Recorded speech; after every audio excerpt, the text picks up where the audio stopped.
Seluruh rumah sakit milik Pemprov Sulsel bersiaga dalam pertolongan pertama korban terdampak musibah kebakaran di Trans Studio Mall, TSM, Makassar.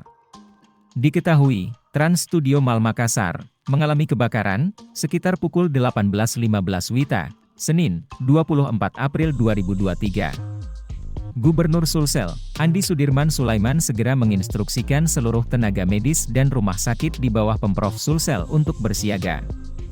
Tak hanya itu, Gubernur Sulsel juga menginstruksikan kepada tim BPBD dan Satpol PP. Ia pun menyampaikan duka atas musibah yang terjadi di salah satu pusat perbelanjaan di Kota Makassar yang berlokasi di Jalan Metro Tanjung Bunga. Ia pun meminta masyarakat untuk sama-sama mendoakan agar segera padam dan segera pulih. Dalam laporan BPBD Makassar, jumlah korban yang dievakuasi sebanyak 37 orang di 4 rumah sakit yang berbeda, diantaranya, Rumah Sakit Akademis, Rumah Duka Stella Maris, Rumah Sakit Haji, dan Rumah Sakit Siloam.